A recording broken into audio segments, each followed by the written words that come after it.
तो इलाज कराते हैं, ठीक है। अब इलाज कराने कहाँ जाते हो आप लोग? कौन से, सरकारी, प्राइवेट? नादौड़ डिस्पेंसरी। और प्राइवेट में कब जाते हो? नहीं, प्राइवेट में नहीं होते, सरकारी चले जाते हैं। सरकारी में डॉक्टर बैठे दवा बताए।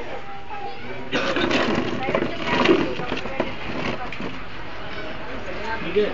अगर आमतौर पर बात किया है, जैसे कोई बीमार हुआ, मैं बीमार हुआ, मैं डॉक्टर के पास गया, तो डॉक्टर कुछ फीस लेगा मुझसे देखने की। कितनी फीस लेते हैं डॉक्टर? 200 से 300 के कम ही नहीं है। तो 200 रुपये मान लो। फिर कुछ दवाइयाँ भी लिखेंगे। कितने रुपए तक की दवाइयाँ लिख देते हैं?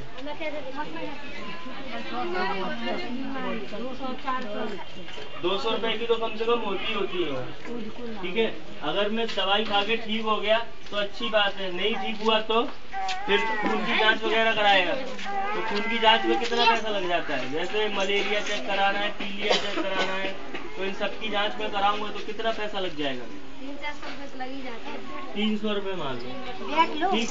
तो कहने का मतलब ये है कि एक बार मैं डॉक्टर के पास गया और मेरे कितने पैसे खर्च हो गए? 200, 204 और 3, 700 रुपये खर्च हो गए।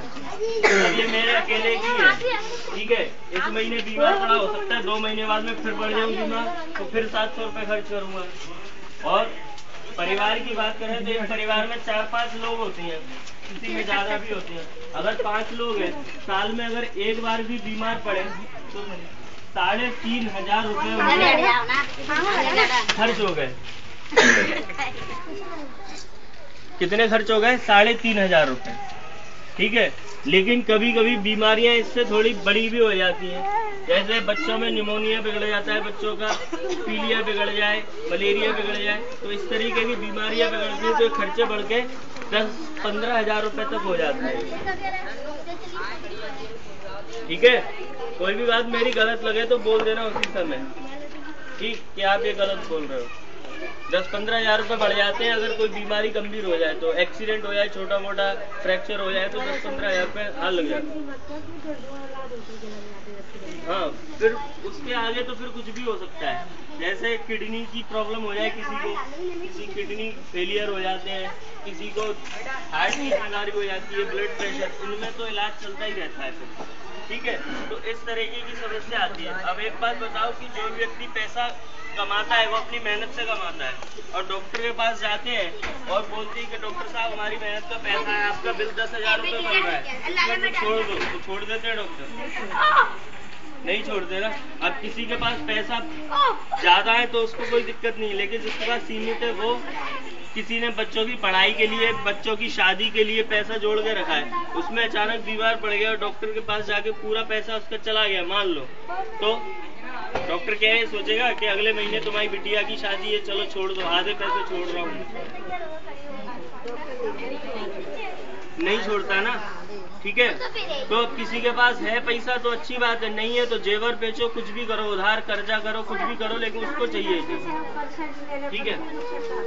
तो ये समस्या किसके लिए है? हम सबकी समस्या है, आपकी भी है, मेरी है, और यहाँ जितने लोग बैठे सबकी समस्या है। ठीक है। तो इस समस्या, पहली समस्या ये हो गई। अब बात करता हूँ दूसरी चीज की, शिक्षा की, पढ़ाई लिखाई।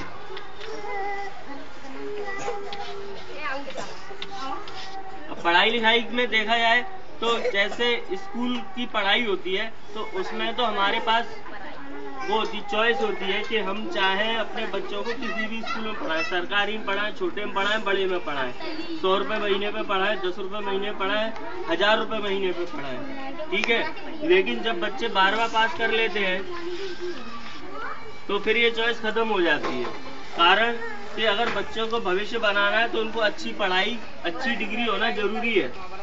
अच्छी डिग्री जैसे इंजीनियरिंग, 1 लाख रुपए साल का खर्च होता है। अब बताओ यहाँ पे बैठे कितने लोग ऐसे हैं जो अपने बच्चे को अगर इंजीनियरिंग करता है तो 1 लाख रुपए दे दें आज की डेट में? नहीं है। फिर भी कुछ ना कुछ तो करेंगे, कंप्यूटर के कोर्स करेंगे, PG DCA BCA DCA।